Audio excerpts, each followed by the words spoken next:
दिल्ली हमारा पार्ट है, लखनऊ हमारा पार्ट है, और था भी पहले हैदराबाद, दक्कन जो है, अहमदाबाद है, ये सब। दिल्ली कैसे पाकिस्तान का पार्ट? हमारी फौज के सामने ये कुछ भी नहीं है। इंडिया की फौज तो आपको पता है दुनिया में बड़ी फौज है। यहाँ पे कोई हिंदू प्राइम मिनिस्टर या प्रेसिडेंट बनना चाहिए, नहीं बनना चाहिए? बनना चाहिए, नहीं बनना चाहिए। क्यों बनना चाहिए? मुस्लिम प्रेसिडेंट इंडिया का बन सकता है, इंडिया का प्राइम मिनिस्टर बन सकता है, तो पाकिस्तान के अंदर एक हिंदू पाकिस्तान का प्राइम मिनिस्टर क्यों नहीं बन सकता? पाकिस्तान और इंडिया की जंग ना हो, पाकिस्तान और इंडिया की मीम में जंग हो। आपको पता है हिंदू लफ्ज कहाँ से निकले? हिंदू लफ्ज भी सिंधु से हिंदू निकले। सिंध से निकला है। और सिंध के अंदर सबसे ज्यादा हिंदू कम्युनिटी भी सिंध के अंदर ही रहती है। सिंध के अंदर हिंदू कम्युनिटी रहती है। सिंध जो है वो सकाफती तौर पर जो है आप कह सकते हैं अपनी एक हिस्ट्री रखता है। मोहनजोदड़ो वगैरह हो गया, तो एक जो है इस एरिया की सिविलाइजेशन के हिसाब से जो है एक मुकम्मल हिस्ट्री रखता है। तो बल्कि इंडिया जो है वो यहाँ से शुरू हुआ है, सिंध से, तो फिर तो सारा इंडिया हमारा हो गया। सिंध नहीं, जो सिंध के अंदर पहले देखे ना हिंदू कल्चर ज्यादा था ना सिंध के अंदर। कल्चर हिंदू कल्चर हो गया, वक्त के साथ साथ कल्चर तब्दील होता रहता। लेकिन अभी भी अंदरूनी सिंध के अंदर देखें, पाकिस्तान के अंदर सबसे ज्यादा हिंदू कम्युनिटी सिंध के अंदर ही रहती है। तो कम्युनिटी अगर रहती है तो उसका मकसद ये थोड़ी है कि जो हिंदू कल्चर यहाँ पर मौजूद है। कल्चर तो मुस्लिम ही है ना पूरे पाकिस्तान के अंदर। इंडिया में भी बहुत सारी जगहों पर मुस्लिम कल्चर है। आप जाकर जो है इंडिया के बहुत सारे मुस्लिम आबादी वाले इलाके जाकर देखें, वहाँ आपको लगेगा कि आप पाकिस्तान में मौजूद है। उसके बारे में आप क्या कहेंगे? जो कल्चर ज्यादा इंडिया के साथ जो मैच करता है, उस हवाले से उन्होंने ये बात कही है कि ये सिंध हिस्टोरिकल इंडिया के नेशनल एंथम के अंदर भी जो सिंध है ना, इंडिया के नेशनल एंथम के अंदर भी आता है। भाई इंडिया का नेशनल एंथम वो जो इनका वो है अपना सारे जहाँ से अच्छा, वो अल्लामा इकबाल का लिखा हुआ है। तो अल्लामा इकबाल ने जो है वो पहले उनके नजरियात अलग थे। इंडियन कल्चर यहाँ पर कोई इंडियन कल्चर नहीं है। इंडियन कल्चर यहाँ पे पाकिस्तान के अंदर नहीं है। आप मुझे बताएं, शादी के अंदर जो पाकिस्तान के अंदर शादी के अंदर जो मेहंदी की रस्म होती है, जो मेहंदी की रस्म ये किसकी है? ये हिंदू कल्चर से ही आई हुई है ना। यहाँ पे जो शादी के अंदर मेहंदी की रस्म होती है, हिंदू कल्चर से ये बिल्कुल आई है। तो इसका मतलब तो ये फिर इंडियन कल्चर नहीं है? भाईजान, अगर आप कास्ट की बात करें तो बहुत सारे मुसलमान राजपूत नहीं होते क्या? तो राजपूत जो थे वो पहले हिंदू ही थे ना। हिंदू थे तो फिर वो हिंदुओं का थोड़ी हो गया जब वो मुसलमान हो गए। जब वो मुसलमान हो गए तो वो राजपूत मुसलमान हो गए ना। बहुत सारी उर्दू स्पीकिंग में, पंजाबी स्पीकिंग में बहुत सारे जो है वो लोग जो है वो राजपूत यानी उससे ताल्लुक रखते हैं। चौहान है, राजपूत हैं, कायम खानी, ये सब खानजादे, ये सब राजपूत हैं। तो ये इसका मतलब ये थोड़ी है कि वो इंडिया और हिंदू के हो गए। लेकिन हिस्टोरिकल ये देखें तो पीछे ये इंडिया के साथ इसका कल्चर था ना। हिस्टोरिकल जो है वो कल्चर, राजपूत तो हिंदू ही थे। कल्चर जो है वो एक जगह से जो है वो क्रिएट होता है। ठीक है, यहाँ पर अगर यहाँ के बच्चे, यहाँ के लोग अगर जो है अमेरिका वगैरह जाकर अगर माइग्रेट कर जाते हैं, वहाँ बच्चे पैदा होंगे, तो डेफिनेटली वहाँ पे उनके कल्चर का जो है वो रंग तो आएगा। तो इससे ये मकसद थोड़ी हो जाएगा कि वो मुल्क पाकिस्तान का हो जाएगा। तो इंडिया का कल्चर इस इलाकाई कल्चर था, और वो सारे क्योंकि मुश्तरका इलाका था तो मुश्तरका ही कल्चर था। तो वो हिंदू कल्चर नहीं है, उसका आप हिंदू कल्चर नहीं बोल सकते। देखिए हिंदू कल्चर है ना पाकिस्तान के। अभी मुझे चले ये बताएं, लोगों के ज्यादातर मोबाइलों के ऊपर किसका गाना लगा होता है? इंडिया के गाने लगे होते नहीं होते। घरों के अंदर लोग शादियों के अंदर सारे इंडिया के गाने बजते हैं। यहाँ पे शादियों के अंदर रस्म सारी हिंदू और रस्म होती है। तो यहाँ पे हिंदू कल्चर तो है ना पाकिस्तान के अंदर, इसलिए लगे होते हैं। हिंदू कल्चर है लेकिन लोग एक्सेप्ट नहीं करते। देखो कल्चर वाकई ये हिंदू कल्चर है, ठीक है, लेकिन क्योंकि है ना, आपने भी मान लिया कि है। लोग इससे हिंदुस्तान का नहीं हो जाता ना पाकिस्तान। अगर एक बंदा है, ठीक है, उसका कल्चर है कि भाई उसमें मेहंदी हो रही है शादी के अंदर और दूसरे चीज़ें हो रही हैं, जब वो मुस्लिम हो गया उसका कल्चर जो है वो कुछ चीज़ें जो कि उस मज़हब से जो है वो इख्तिलाफ नहीं रखती, तो उनको वो शामिल आ रही है, मौजूद है, चलती हुई आ रही है। जैसे मेहंदी हो गई, रत जगह हो गया, माइयो हो गया, तो ये चीज़ें चलती हुई आ रही हैं। लेकिन फेरे तो नहीं लेते ना। चलती हुई आ रही है, चले आप फेरे की बात करें, अगर चलती हुई आ रही है तो हिंदू रस्म ही चलती हुई आ रही है ना ये। हाँ, तो हिंदू रस्म है, तो पहले लोग भी तो हिंदू थे ना, मुस्लिम हो गए बाद के अंदर, इसीलिए चलती हुई आ रही है। लेकिन सिर्फ ज्यादातर पाकिस्तान में पहले हिंदू ही थे। चीज़ों को खत्म होने में टाइम लगता है। ये 2-4 साल के अंदर तब्दील नहीं होती, तब्दील होने में टाइम लगता है। तो सदियों में जो ये चीज़ें खत्म हो जाएंगी। क्या सिंध इंडिया का हिस्सा बन जाएगा? आप क्या समझते हैं? आप क्या समझते हैं, क्या सिंध आने वाले वक्त के अंदर इंडिया का हिस्सा बन सकता है? इंडिया के डिफेंस मिनिस्टर ने ये बात कही है। नहीं बन सकता, बिल्कुल नहीं बन सकता। इंडिया के डिफेंस मिनिस्टर ने ये बात कही है, इसको आप किस नज़र से देखते हैं? देखते ही नहीं, किसी नज़र से नहीं बन सकता, बन ही नहीं सकता वो। आप चाहते हैं इंडिया से जंग? इंडिया से जंग चाहते हैं आप? क्या करने हारेंगे तो जा, कौन हारेगा? पाकिस्तान हारेगा। पाकिस्तान हारेगा, इंडिया हारेगा। पैसे के लिए मैं बोलता हूँ पाकिस्तान और इंडिया की जंग ना हो, पाकिस्तान और इंडिया की मीम में जंग हो। हम तो मीम में हरा ही रहे। अब ये आएंगे 6 राफेल पहले ही गिरा है, 7वां राफेल हम दोबारा गिरा लेंगे। असल में इनकी इज्जत नहीं है, इंडिया वालों की कोई इज्जत नहीं है। अब क्यों नहीं है? अभी देखें G20 के अंदर, अगर देखें अभी इंडिया प्राइम मिनिस्टर गए G20 के अंदर, आप देखें वर्ल्ड बैंक के अंदर, आप देखें दुनिया में टेक के अंदर सबसे ज़्यादा टॉप के ऊपर इंडियंस बैठे हुए हैं। इकोनॉमिकल देखें, वर्ल्ड की 4th लार्जेस्ट इंडिया इकोनॉमी बनी हुई है। टेक के अंदर, सॉफ्टवेयर इंडस्ट्री के अंदर, मेडिकल इंडस्ट्री के अंदर, आईटी इंडस्ट्री के अंदर, आप देखें फार्मास्यूटिकल इंडस्ट्री के अंदर, अगर आप देख लें फूड इंडस्ट्री के अंदर, डेयरी इंडस्ट्री के अंदर, ऑटोमोबाइल इंडस्ट्री के अंदर, सब के अंदर तो इंडिया टॉप कर रहे हैं। इंडिया कहाँ से पीछे? इंडिया, अब इंडिया के आप प्राइम मिनिस्टर देखो, अब जंग आप उनकी हालतें देखो, वो हमसे अपना अल्लाह भला के ना उनकी एयरफोर्स इतनी स्ट्रॉन्ग है, ना कोई उनका इतना स्ट्रॉन्ग है। आप वो देखे ना, वो डोनाल्ड ट्रम्प ना उनके साथ दे रहा है, 100% टर्मिनेटर लगा लिया उन लोगों ने। लेकिन डोनाल्ड ट्रम्प तो अभी इंडिया के साथ दे रहे हैं। डोनाल्ड ट्रम्प तो पहले पाकिस्तान की तो तारीफें करते थे, लेकिन अभी डोनाल्ड ट्रम्प इंडिया की तरफ है। डोनाल्ड ट्रम्प आप पता है सुपर पावर है, पलटता था वो ऐसे।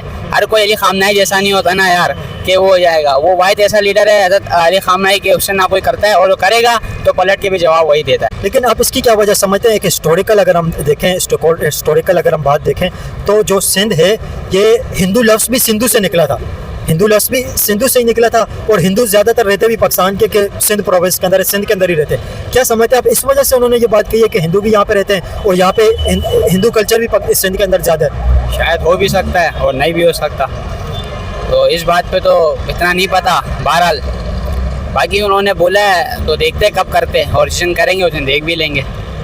उन्होंने कहा कि आने वाले वक्त के अंदर, उन्होंने ये बात कही है कि आने वाले वक्त के अंदर पॉसिबल है, ये हो सकता है, वोटर चेंज होते रहते हैं, आने वाले वक्त के अंदर ये हो सकता है, उन्होंने ये बात कही है। अब वो कह रहे हैं तो हमारे साथ अल्लाह है, उनके साथ कोई भी नहीं है, हमारे साथ अल्लाह है, हमारा अल्लाह ही काफ़ी है बस उनके लिए। सही है। तो इंडिया के अंदर देखें ना, इंडिया के अंदर भी तो वहाँ पे भी तो लोग हैं, उनके अंदर तो जज्बा है ना। जज्बा है, हमारे अंदर उससे ज़्यादा जज्बा है, उनसे बहुत ज़्यादा जज्बा है। हमारे साथ अल्लाह भी है, बस इतना कहना चाहता तो इंडिया के अंदर जो मुसलमान हैं उनके साथ अल्लाह नहीं है ना, उनके साथ भी है, लेकिन ज़्यादातर उनमें हिंदू है ना, तो कुछ भी नहीं होगा इंशाल्लाह, देख लेना। आप इंडिया से जंग चाहते हैं? चाहते तो नहीं, अगर वो करेंगे फिर हम भी करेंगे, हम भी तैयार हैं उनके लिए। आप वैसे आप एज ए स्टूडेंट हैं, आप क्या समझते हैं, इंडिया के साथ जंग होनी चाहिए या अमन होना चाहिए? पहले तो कोई फ़ायदा ही नहीं है, क्योंकि वो भी हमला करेंगे, हम भी हमला करेंगे, इसमें मरना सिविलियंस को ही है। वो बड़े बड़े जो कर्नल है इंडिया के, वो भेड़ी आएंगे, सिविलियंस को ही मरना होगा इसमें। इससे आपकी तालीम पर असर पड़ जाता है, इससे आपके एनवायरनमेंट पे, इकोनॉमीज़ पे आपके असर पड़ जाता है। तो नहीं होना चाहिए जंग, फ़ायदा नहीं है जंग का कुछ। वैसे स्टूडेंट से बात करते हैं इंडिया पाकिस्तान जंग के हवाले से, आप क्या चाहते हैं, इंडिया से जंग होनी चाहिए या नहीं? नहीं होनी चाहिए। होनी चाहिए। सुने, आप इंडिया से जंग चाहते हैं या नहीं? अमन चाहते हैं, अमन चाहते हैं। आप इंडिया से जंग चाहते हैं? अमन मन चाहते जंग करके बात बिगड़ती है, इससे अच्छा है आप क्या चाहते हैं, इंडिया से जंग या अमन? अमन। अमन चाहते हैं। किस वजह से अमन चाहते हैं? कि भाई जंग ना हो, क्या तो मुल्क बर्बाद ना हो भाई, कि भाई मुल्क डिस्ट्रॉय होंगे दोनों की तरफ से, कहते हैं बम बारी है वो, तो इस वजह से कहते हैं हो नहीं जंग। तो इससे अच्छा है कि दोनों अपने मुल्क में खुश रहें, ज़्यादा लड़ाई भी नहीं करें, ये भी अच्छी है। ऐसा भी हो सकता है कि वर्ल्ड वॉर भी आ सकती है। इंडिया के डिफेंस मिनिस्टर राजनाथ सिंह ने यह बात कही है कि सिंध आने वाले वक्त के अंदर इंडिया का हिस्सा बन जाएगा, सिंध हिंद बन जाएगा। सुना होगा आपने ये बयान, क्या कहेंगे इस बारे में? सुने आपने ये बयान? देखिए बयान के लिए तो कुछ भी कहते हैं, लेकिन ऐसा हो नहीं सकता, जाहिर सी बात है। ऐसा तो हम भी बोलते हैं कि दिल्ली हमारा पार्ट है, लखनऊ हमारा पार्ट है, और था भी पहले हैदराबाद, दक्कन जो है, अहमदाबाद है, ये सब नहीं, दिल्ली कैसे पाकिस्तान का पार्ट है? नहीं, जब आपने सेपरेशन की 1947 में, तो ये सब रिटर्न जब था हमारा पार्ट था ना, कश्मीर जो अभी इंडियन ऑक्युपाइड है। वो हैदराबाद दक्कन पे थोड़ा कंट्रोवर्शियल हुई थी, वहाँ के जो महाराजा थे उन्होंने थोड़ा सा वो प्रॉब्लम हुई थी इंडिया के साथ, लेकिन पाकिस्तान का पार्ट तो नहीं था दिल्ली, वो तो हैदराबाद का थोड़ा प्रॉब्लम था, लेकिन वो भी अभी इंडिया का हिस्सा है। वो भी हैदराबाद दक्कन का थोड़ा था प्रॉब्लम, और अभी जो कश्मीर था वो भी हमारी साइड था, तो वो भी इंडिया का थोड़ा जम्मू कश्मीर उनके पास है। तो ऐसी तो चीज़ें हम भी क्लेम कर सकते हैं कि हम भी ले लेंगे, लेकिन एक चीज़ जो हो नहीं सकती, अब आपको पता है UN का कितना इन्फ्लुएंस है दोनों कंट्रीज़ पे, दोनों को इतना टैप चढ़ा हुआ है, तो कोई भी इतना कोई ज़्यादा अच्छा स्टेप ले नहीं सकता कि वो बोलते हैं हम ले लेंगे तो हम भी बोल सकते हैं हम भी कश्मीर ले लेंगे, ऐसा हो नहीं सकता ना। लेकिन आपने जगह डेथ चढ़ा हुआ है, तो इंडिया के ऊपर तो नहीं है, इंडिया ने तो बहुत कम लोन लिए हुए। इंडिया को अगर आप देखें तो पाकिस्तान तो हर थोड़े टाइम के बाद IMF के पास जाता है। इंडिया अपनी पूरी हिस्ट्री के अंदर 2 से 3 से ज़्यादा मरतबा IMF के पास नहीं गए, 3 मरतबा भी नहीं गए टोटल इंडिया, लेकिन इंडिया तो बहुत कम लोन देता है। जिस तरह पाकिस्तान हर थोड़े टाइम बाद IMF के प्रोग्राम में चला जाता है, तो इंडिया के ऊपर तो लोन नहीं है। और IMF, आपने जो यूनाइटेड नेशन की बात की, अभी आपने देखा रशिया यूक्रेन की जो जंग हो रही है, फिर इसराइल ईरान की जो जंग हुई थी, यूनाइटेड नेशन का उसके अंदर क्या रोल था? कुछ भी नहीं, जीरो रोल था। ये जंग जब हो जाती है उसके अंदर यूनाइटेड नेशन को एक सिर्फ बयानबाजी तक है, बयानबाजी के अलावा यूनाइटेड नेशन तो कुछ नहीं करता है। नहीं, अभी आपने यूनाइटेड नेशन का बोला, यूनाइटेड नेशन ने अभी पैलेस्टीन और इसराइल का वो सीज फायर किया। नहीं, यूनाइटेड नेशन ने नहीं किया। ये जो अमेरिकन प्रेसिडेंट है या इसराइल के जो प्रेसिडेंट है, ये उन्होंने इस चीज का पहले एग्री किया तो फिर इसके बाद ये फैसला हुआ। अगर वो एग्री नहीं करते, यूएन तो जब से जंग स्टार्ट हुई है इसराइल फलस्तीन की, उसने तो 1 महीने के बाद ही कह दिया तो सीज फायर हो जाए। 1 महीने के बाद ही उन्होंने किया था, तो ये जंग 2 साल चली है। 2 साल के अंदर यूएन का क्या रोल था? कोई रोल नहीं था। यूएन का तो कोई रोल नहीं होता इस जंगों के अंदर। अभी आप ये करंट उसमें देख लेना, जो जंग हुई पाकिस्तान और इंडिया की, तो उसमें भी यूएन ने सीज फायर करवाया, दोनों ने एग्री किया। नहीं, यूएन ने नहीं किया, ये इंडिया ने और पाकिस्तान ने दोनों ने मिलकर, जो इंडिया के प्राइम मिनिस्टर ने ये बात की है कि हम दोनों मुल्कों ने मिलकर ये जंग रुकवाई है। इंडिया के ऑफिशियल गवर्नमेंट ने ये बात की थी कि इंडिया और पाकिस्तान के डीजीएमओ ने रब्ता किया, उसके बाद ये सीज फायर हुआ है। न ये डोनाल्ड ट्रंप ने जंग रुकवाई है, न यूएन ने रुकवाई है। यूएन कैसे, कहाँ से जंग रुकवा सकता है यार? यूएन के पास तो इतनी पावर ही नहीं है। मुझे तो लगता है यूएन ने रुकवाई। सीज फायर जब डोनाल्ड ट्रंप ने बोला, क्या कहते हैं, मैंने ये स्टेप लिया है, दोनों कंट्रीज को मैं समझाया कि सीज फायर करें। लेकिन देखिए, ये तो एक अलग टॉपिक रहेगा। जो सिंध के हवाले से इंडिया के जो डिफेंस मिनिस्टर है राजनाथ सिंह, उन्होंने ये जो बयान दिया है, उसके हवाले से आपकी क्या सोच है कि आप क्या समझते हैं? क्योंकि यहाँ पे सिंध के अंदर ना हिंदू कम्युनिटी जो है सबसे ज़्यादा सिंध के अंदर रहती है, और यहाँ पे हिंदू कल्चर भी बहुत ज़्यादा सिंध के अंदर, और हिंदू लफ्ज़ भी सिंधु से निकला था। हिंदू लफ्ज़ भी सिंधु से ही निकला था। एक हिंदू कल्चर सिंध के साथ है, जुड़ा हुआ है। तो हम लोग भी यहाँ पे जहाँ खड़े हुए हैं, हम लोग भी सिंध के अंदर ही खड़े हुए हैं। ये कराची भी सिंधी है। क्या कहेंगे इस बयान के हवाले से? देखिए, कल्चरल पार्ट पे आप देखें तो पाकिस्तान मुस्लिम वो भी कम्युनिटीज इंडिया में बहुत सारी हैं। लखनऊ हो गया, हैदराबाद, दक्कन हो गया। और बात ये कि वो सेकुलर स्टेट है, तो हमारे पाकिस्तान में एक वाइट पार्ट लगा हुआ है, इसमें भी हिंदू रह सकते हैं, कोई मसला नहीं है। और वो रहते भी हैं, और उनसे ये नहीं होता कि हिंदू यहाँ पे ज़्यादा है, ज़्यादा भी हो तो कोई फ़र्क नहीं पड़ता, पाकिस्तान का पार्ट है वो हिंदू कहाँ? हिंदू तो बेचारे कम हो गए यहाँ पे। पहले पाकिस्तान जब आज़ाद हुआ, पाकिस्तान और इंडिया की जब सेपरेशन हुई थी, उस वक्त यहाँ पे हिंदुओं की तादाद 19% है पाकिस्तान की आबादी में। अभी तो टोटल 1% रह गए हिंदू। हिंदू तो बहुत कम हो गए। बड़ी मुश्किल से पिछले टाइम पे 1.5% थे, अभी 1.5% से भी कम हो गए, 1% के करीब है अभी। देखिए, आप बात कर रहे हैं 1947 की, जब इंडिपेंडेंस हुआ ना, तो उसके बाद 1971 में जब बांग्लादेश के आपके वो सेपरेशन हुई, तो उसमें बहुत सारे हिंदूज गए हमारे पास से। और उसके बाद भी, क्योंकि पाकिस्तान एक आपको पता है, लेकिन जो हिंदू बांग्लादेश के हिंदू अलग हुए, अगर वो अलग भी हो जाते फिर भी यहाँ पे पाकिस्तान के अंदर बहुत सारे हिंदू रहते थे। वो हिंदू भी अलग हो गए, वो भी हिंदू कम हो गए। क्योंकि अभी आपको मैं पिछले साल की रिपोर्ट बताऊं, human right commission of Pakistan ने ये रिपोर्ट दी है कि भाई पाकिस्तान के अंदर से हिंदू कम हो रहे हैं और माइग्रेट कर रहे हैं। ये अभी की रिपोर्ट है इस साल की। देखिए, माइग्रेट पाकिस्तानी मुस्लिम भी कर रहे हैं, क्योंकि इकोनॉमिकली पाकिस्तान इतना स्ट्रॉन्ग वो है नहीं कंट्री। तो हिंदूज भी देखते हैं कि हम लोग आगे जाएँ, और इंडिया भी गए, और बाकी कनाडा, यूएस वगैरह सब यूरोप में गए। तो ऐसे तो मुस्लिम्स भी गए। लेकिन इसकी वजह है, देखें, मुस्लिम इकोनॉमिकल कंडीशन की वजह से गए, लेकिन हिंदू उस वजह से तो नहीं जा रहे। हिंदुओं के तो अलग प्रॉब्लम है ना, हिंदुओं के तो कोई अलग प्रॉब्लम है। कोई प्रॉब्लम नहीं है। क्या प्रॉब्लम है? मैं यहाँ पे ह्यूमन राइट कमीशन की आपको रिपोर्ट कोट करता हूँ। उन्होंने ये बात कही है कि क्लाइमेट चेंज एक उन्होंने बताया, एक क्लाइमेट चेंज की वजह से जा रहे हैं, और एक जो सिंध के अंदर जो हिंदुओं की छोटी छोटी बच्चियों के साथ फोर्सफुली कन्वर्जन किया जाता है, इस पर ह्यूमन राइट कमीशन की एक रिपोर्ट आई है। उन्होंने कहा ये वजह के जो हिंदुओं की बच्चियों को फोर्सफुल कन्वर्ट किया जाता है, ये वजह और क्लाइमेट चेंज की वजह से जा रहे हैं। हिंदुओं के बच्चों को कन्वर्ट किया जा रहा है। देखें, ह्यूमन राइट तो एक आप देखें, वो आपने क्लाइमेट चेंज का बोला, तो वो उससे कोई रिलीजन का कोई लेना देना तो है नहीं। और आप बोलने कन्वर्ट किया जा रहा है, तो मेरे तो ऐसा कोई उसमें आया नहीं सुनने में कन्वर्ट किया जा रहा है। लेकिन ह्यूमन राइट कमीशन का वेबसाइट जाकर चेक करें, उस पर आ जाएगा, वो बता देंगे हिंदुओं का जो प्रॉब्लम है। हिंदुओं को मुस्लिम में कन्वर्ट करा जा रहा है, बच्चियों को, हिंदुओं को। इसकी हमने आज तक कोई मीडिया पे ऐसी कोई रिपोर्ट देखी नहीं। और वैसे भी अभी आपको पता है सोशल मीडिया का इतना दौर है, कोई भी इसमें आप बोलेंगे ना ह्यूमन राइट ने लाला इसमें ये हो रहा है कि हिंदुओं की बच्चियों को कन्वर्ट किया जा रहा है, तो एक ग्लोबल मसला बन जाएगा ना। ये इतना छोटा मसला है नहीं जो आप बात कर रहे हैं। अगर ये रिपोर्ट है भी, तो ये सोशल मीडिया पर आनी चाहिए। मीडिया पर अगर आप बोलते हैं मीडिया पे मुस्लिम इन्फ्लुएंस ज़्यादा है पाकिस्तान में, और वो उसमें हिंदुओं को राइट्स नहीं मिल रहे, तो वो एक सोशल मीडिया आपके पास बहुत बड़ा प्लेटफॉर्म है, उस पर हर चीज़ आ जाती है। आज तक के मैंने नहीं देखा कि हिंदुओं की बेटियों को कन्वर्ट किया जा रहा है। बाकी ये सोशल मीडिया के ऊपर तो काफ़ी सारी रिपोर्ट आई हुई है। नहीं, हमने तो नहीं देखी वैसी कोई रिपोर्ट्स वगैरह। पाकिस्तान भी एक सेकुलर स्टेट है। पाकिस्तान सेकुलर स्टेट है? किसने बोल दिया आपको? किसने बोल दिया भाई? कहाँ आप? ये इस्लामी जमहूरिया पाकिस्तान की बात हो रही है। इस्लामिक स्टेट, ये आप देखें ना, इस्लामी जमहूरिया पाकिस्तान है पाकिस्तान का पूरा नाम। सेकुलर स्टेट कहाँ से आ गई? चलें, सेकुलर नहीं है, फिर भी देखें राइट्स तो हर किसी के ना। ह्यूमन राइट किसके राइट है? क्यों किसके राइट नहीं है? यहाँ पे आप चलें, आप मुझे बताएं। हिंदू इतनी बड़ी दिवाली हुई यहाँ पे, और मैं खैरपुर मिरज भी गया हूँ, और जो मेयर दिवाली, देखें दिवाली हुई है, तो वो दिवाली तो यहाँ पे ज़ाहिर हिंदू दिवाली तो मनाएंगे ना, लेकिन हिंदुओं की तादाद देखें। चले, एक मुझे बताएं, आप कहना इक्वल राइट्स हैं। पाकिस्तान के कॉन्स्टिट्यूशन के अंदर ये चीज़ है कि कोई हिंदू पाकिस्तान का प्राइम मिनिस्टर बन सकता है? चले मुझे ये बताएं। नहीं बन सकता, नहीं बन सकता ना? बन सकता। तो ये इक्वल राइट्स हैं क्या? तो आपने अभी खुद एक माइनॉरिटी राइट्स अलग चीज होती है, इक्वल राइट अलग चीज होती है। इक्वल राइट्स नहीं है, माइनॉरिटी राइट्स है। इक्वल राइट्स अलग चीज है, माइनॉरिटी राइट अलग चीज है। यहाँ पे मैंने आपको इक्वल राइट्स का बोला, ह्यूमन राइट्स सबके इक्वल है। यहाँ पे जो एक इंसान के उनके राइट्स होने चाहिए वो सबके इक्वल है।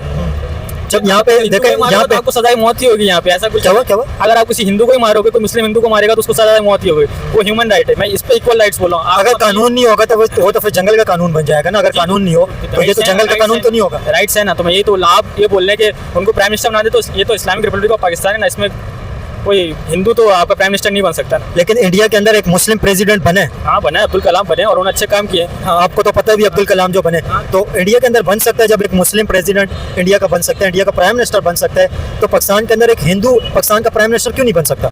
इसकी क्या वजह? देखें, पाकिस्तान का मकसद और इंडिया का मकसद जो इंडिपेंडेंस का है वो अलग अलग है। पाकिस्तान एक इस्लाम कलमे के नाम पे वो है, इंडिपेंडेंट उस कंट्री उस बनी है। और हिंदुओं को तो खैर वहाँ पे तो अभी भी मुसलमान बहुत ज़्यादा हैं। उनकी जो यहाँ पे मेजोरिटी है मुसलमान की, वहाँ ज़्यादा है पाकिस्तान मुसलमान मुस्लिम जो है। वहाँ पे 30 करोड़ मुसलमान रहते हैं और यहाँ पे 25 से 28 करोड़ पाकिस्तान का। तो आप जब मेजोरिटी इतनी होगी तो उसमें से आप प्रेसिडेंट बन सकता है ना। अभी तो यहाँ आप क्या समझते हैं, आपका क्या ओपिनियन है? यहाँ पे कोई हिंदू प्राइम मिनिस्टर या प्रेसिडेंट बनना चाहिए, नहीं बनना नहीं चाहिए? बनना चाहिए, नहीं बनना चाहिए। क्यों बनना चाहिए? क्यों नहीं बनना चाहिए? आप जब इक्वल राइट की बात कर रहे हैं तो हिंदुओं को ये राइट क्यों नहीं है? देखिए, पाकिस्तान जो बना है वो हिंदू और मुस्लिम इस चक्कर में नहीं बना है। पाकिस्तान बना है मुस्लिम स्टेट है। वहाँ पे आप बोले सऊदी अरब में एक वो बन सकता है, नहीं बन सकता। हिंदू कैसे बन सकता है? लेकिन सऊदी अरब तो अपने आप को डेमोक्रेट मुल्क तो कहता ही नहीं है ना। सऊदी अरब तो किंग रूल कर रहे हैं। सऊदी अरब का तो बिल्कुल ही एक अलग ही हिसाब किताब है। सऊदी अरब का तो कॉन्स्टिट्यूशन भी है, वो भी शरिया लॉ वहाँ पे, और किंगडम में शरिया लॉ वहाँ चलते हैं। लेकिन पाकिस्तान तो यहाँ पे तो कहा जाता है ये डेमोक्रेट मुल्क है। यहाँ पे इलेक्शन होते हैं, वोट होते हैं, पार्टियों को चुना जाता है। डेमोक्रेट मुल्क के अंदर एक हिंदू अगर पाकिस्तान के अंदर एक हिंदू जब प्राइम मिनिस्टर नहीं बन सकते तो प्रॉब्लम तो यहाँ पे आती है ना। कि जब आप अपने आप को डेमोक्रेट मुल्क भी कहें और फिर हिंदुओं को प्रेसिडेंट भी नहीं बनाए, इक्वल राइट भी नहीं दे, तो प्रॉब्लम तो यहाँ पे आती है। प्रेसिडेंट और इक्वल राइट्स आप मिक्स मत करें। ह्यूमन राइट्स तो मिल रहे हैं हिंदुओं को। चलें, आप मुझे बताएं, हिंदुओं को आप कह रहे हैं राइट्स मिल रहे हैं। अब मुझे एक हिंदुओं का पॉपुलर लीडर बता दें जो पॉलिटिक्स के अंदर हो। कोई मुझे 2-3 बता दें, चले एक बता दें। कोई बड़ा बिजनेसमैन हिंदू बता दें, किसी एक हिंदू मशहूर बिजनेसमैन का नाम बताएं या किसी बड़े पॉलिटिशियन का नाम बताएं। कोई आपके नाम के कोई अंदर कोई बड़ा नाम आता है आपके जहन के अंदर? कोई हिंदू नहीं आता ना। इंडिया के अंदर आप देखें बड़े बड़े मुसलमान बिजनेसमैन है। इंडिया के अंदर आप देखें बड़े पॉलिटिशियन है मुसलमान। जो देखें सबसे बड़े पॉलिटिशियन इंडिया के अंदर मुसलमानों को जो रिप्रेजेंट करते हैं, असदुद्दीन ओवैसी, वो है, उनका एक नाम आता है, वो मुसलमानों को वहाँ पर रिप्रेजेंट करते हैं। यहाँ पे हिंदुओं को कौन रिप्रेजेंट करता है? कोई भी नहीं करता है। और वहाँ पे अगर आप देखें तो मुसलमानों के और भी बहुत सारे पॉलिटिशियन हैं। आपने खुद बताया 1947 के बाद से हिंदू यहाँ से छोड़ के गए। आप जब एक जगह रहना ही नहीं चाहते, जैसे पाकिस्तान में रहना ही नहीं चाहते, तो फिर आप वहाँ उसकी डेवलपमेंट के लिए क्या काम करेंगे? ना बिजनेस आप बड़ा करेंगे। आपने खुद बताया जहाँ पे जो रह गए बैकवर्ड लोग रह गए, बाकी सारे जो अच्छे थे वो इंडिया चले गए या फिर अब्रॉड चले गए। तो इसमें लेकिन देखें जो यहाँ पे गरीब हिंदू रह गए हैं, तो उन बेचारों के पास अपॉर्चुनिटी नहीं है ना, उनके पास कोई मौके नहीं है कि वो आगे बढ़ सके। ये एक प्रॉब्लम तो है ना। देखें हिंदुओं के साथ यहाँ पे तो लोग बैठ के खाना भी नहीं खाते, ये भी प्रॉब्लम है ना। तो वहाँ मुसलमान के साथ बैठ कर कौन खाना खा रहा है? इंडिया में खाते हैं मुसलमान, तो हम भी खाते हैं। सिंध हिंद है। उन्होंने ये बात कही आने वाले वक्त के अंदर हो सकता है सिंध इंडिया का हिस्सा बन जाए। इंडियन डिफेंस मिनिस्टर की ये बात है। ऐसा कभी भी नहीं हो सकेगा। कैसे नहीं हो सकेगा? हम अपनी इतनी जगह भी पाकिस्तान में इंडिया को नहीं देंगे। उसके कहने भी कुछ भी नहीं होता। हम मुसलमान इस्लामी मुल्क है और हमारे को कलमे वाले और ईमान वाले हैं। उसे कहने से कुछ भी नहीं हो सकता। तो वो कुछ आम इंसान तो नहीं है ना। वो देखें वो इंडिया के डिफेंस मिनिस्टर हैं, उनकी जो बात कही होगी इंडिया के डिफेंस मिनिस्टर की बात एक इम्पोर्टेंस रखती है। कुछ भी नहीं रखती उसकी। हमारे सामने उसकी बात कुछ भी नहीं है। ये कुछ भी नहीं कर सकता। ये जो बोले ये कर नहीं सकता। हमारी फौज के सामने ये कुछ भी नहीं है।